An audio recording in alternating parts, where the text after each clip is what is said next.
Hello students, welcome to my channel Kirti's coding. C language की इस series में आपका स्वागत है। आज की इस सीरीज़ में हम आपको कंटिन्यू स्टेटमेंट के बारे में बताने वाले हैं। इसके पहले वाले वीडियो लेक्चर में हमने आपको ब्रेक स्टेटमेंट के बारे में डिटेल से बताया था। अब इसके बाद हम आपको आज कंटिन्यू स्टेटमेंट के बारे में बताने वाले हैं। तो आज हम डिस्कस करेंगे what is continue statement in C language and how to use continue statement in सी।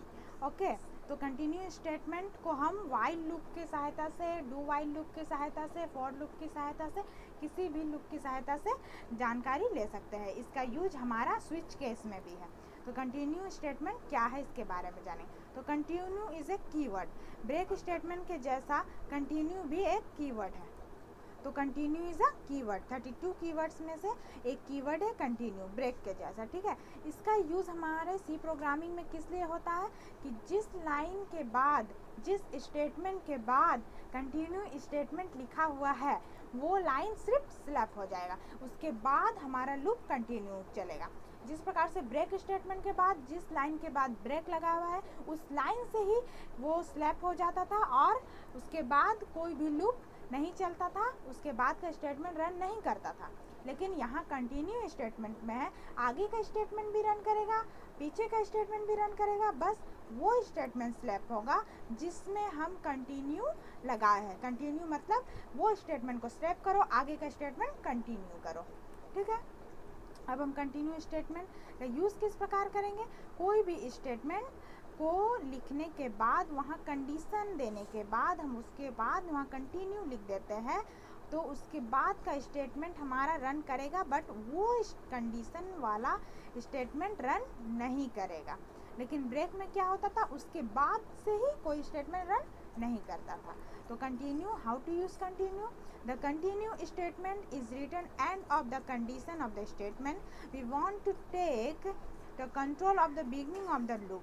ठीक है, यानी लूप के बाहर नहीं जाएगा, बस वो स्टेटमेंट को स्लैप करके पूरा लूप कंटिन्यू करेगा। Okay, by passing the statement inside the loop, माने वो स्टेटमेंट को बाईपास कर देगा, उसके बाद लूप में रहेगा। When we have to yet and execute, माने इसके बाद वो स्टेटमेंट रन कभी नहीं करेगा जिसके बाद वहाँ कंटिन्यू लगा हुआ है, और जितना भी लूप में स्टेटमेंट है सारा रन करेगा। The keyword continue allow to this. ठीक है, when the continue is encountered inside the loop, any control automatically bypass यानी passing the beginning of the loop। फिर से क्या करेगा, स्टेटमेंट बिगनिंग से स्टार्ट हो जाएगा। लेकिन ब्रेक स्टेटमेंट में ऐसा नहीं होता था, जैसे ही ब्रेक स्टेटमेंट लगा वो लूप से डायरेक्ट बाहर निकल गया, उसके बाद वो लूप में गया ही नहीं। तो वही है डिफरेंस हमारा ब्रेक स्टेटमेंट और कंटिन्यू स्टेटमेंट के बीच में, कि कंटिन्यू में ओनली वो लाइन स्लैप होता है और सारा लाइन एग्जीक्यूट होता है, बट ब्रेक स्टेटमेंट में हमारा ब्रेक स्टेटमेंट के बाद सारा लाइन भी एग्जीक्यूट नहीं होता, वो डायरेक्ट लूप के बाहर निकला जाता है। बट कंटिन्यू स्टेटमेंट में हमारा ओनली वो स्टेटमेंट रन नहीं करेगा, बाकी सारा स्टेटमेंट रन करेगा। अब हम एक बार इसको यूज़ कोडिंग में कर लेते हैं। जितना भी आपको नोट्स दिखा रहे हैं वो सारा नोट्स को आप नोट डाउन कर लीजिए, क्योंकि नोट्स बहुत ही इम्पॉर्टेंट है।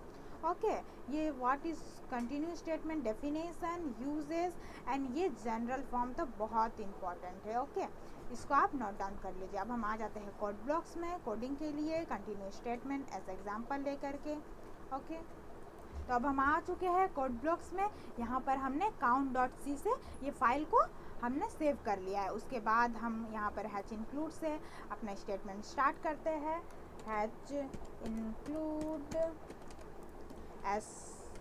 stdio.h, इसके बाद इंट मेन फंक्शन के अंदर सारा स्टेटमेंट एग्जीक्यूट करेगा। तो हम यहाँ पर इंट मेन ले लिए हैं। अब हम सेट ऑफ स्टेटमेंट लिखेंगे। हमको क्या प्रोग्राम बनाना है, हमको कोई वैल्यू प्रिंट करवाना है और एट ऑफ 15 नंबर पर वो वैल्यू हमारा प्रिंट नहीं होना चाहिए। तो ये प्रोग्राम हमको बनाना है। तो उसके लिए हम कंटिन्यू स्टेटमेंट का किस प्रकार से यूज़ करते हैं ये हम देखेंगे। हम एक वेरिएबल मान लेते हैं इंट टाइप का, इंट ए इक्वल टू हम 10, पहले ही इनिशियल स्टेटमेंट में हम वेरिएबल को वैल्यू लिख दिया है। अब इसके बाद हम डू वाइल लूप का यूज़ करते हैं। हमने ब्रेक स्टेटमेंट में वाइल लूप यूज़ करके दिखाया था, इसमें हम डू वाइल लूप यूज़ करते हैं। आप कोई भी लूप का यूज़ कर सकते हैं, कोई प्रॉब्लम नहीं है। ठीक है, उसके बाद हमारा इफ स्टेटमेंट, मतलब जहाँ पर हमको स्लैप करना है, वहाँ पर हम लिखते हैं इफ़ स्टेटमेंट कि हमको a = 15 पर वो स्टेटमेंट रन नहीं करवाना है, तो हम वहाँ पर लिख दिए है कि a = 15 पर हमारा स्टेटमेंट रन नहीं होना चाहिए। ओके, फिर उसके बाद लेकिन उसका बाद आगे लूप एग्जीक्यूट होना चाहिए, यानी a = a+1 या फिर a++ भी हम स्टेटमेंट ले सकते हैं, a+1 स्टेटमेंट ले लिए। Okay, then enter continue statement लगवा देते हैं, CONTINUE कंटिन्यू, ये स्टेटमेंट लगा दिए सेमीकोलन से एंड। उसके बाद हमारा जो स्टेटमेंट हमको प्रिंट करवाना है वो प्रिंट करवा देंगे। क्या प्रिंट एफ में लिख देंगे, प्रिंट एफ में हम स्टेटमेंट को लिख देंगे, क्या वैल्यू हमको जो प्रिंट करवाना है। ओके, हम कुछ भी लिख सकते हैं प्रिंट एफ में, ये कोई मैटर नहीं करता है, लेकिन हमको यहाँ कंटिन्यू स्टेटमेंट का इम्प्लीमेंट को देखना है, इसीलिए हम जब तक वैल्यू को कोई प्रिंट नहीं कराएंगे तब तक हमको पता नहीं चलेगा। अगर हम मान लीजिए कोई वर्ड को प्रिंट करवाते हैं तो वो तो चलता रहेगा, हमको पता नहीं चला वो कहाँ स्लैप हुआ है, इसलिए हम वैल्यू को प्रिंट करवा के देखेंगे। ओके, तो हम कोई वैल्यू को प्रिंट करा लेते हैं, इंटीजर वैल्यू यानी %d ले लिए, उसके बाद /n, लाइन चेंज होगा, उसके बाद वैल्यू को हम प्रिंट करवा दिए, क्या वैल्यू है हमारा a वैल्यू को हम प्रिंट करवा दिए। ओके, सेमीकोलन से एंड हो गया। अब उसके बाद a++ हमारा वैल्यू जाएगा, आगे बढ़ते रहो, कंटिन्यू करो। फिर उसके बाद हमारा वाइल कंडीशन हम जानेंगे कहाँ तक हमको लूप को जाना है, तो वाइल लूप लगाएंगे हम, कहाँ तक हम कंडीशन को जाएंगे।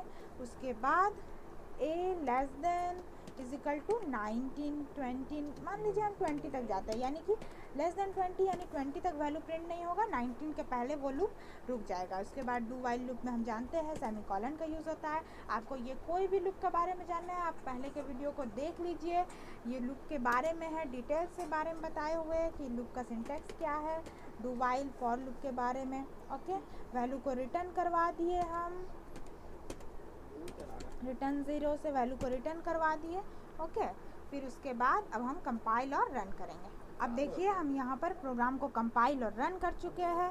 देखिए यहाँ पर वैल्यू a = 10, a = 12, 10, 11, 12, 13, 14 तक प्रिंट हो चुका है।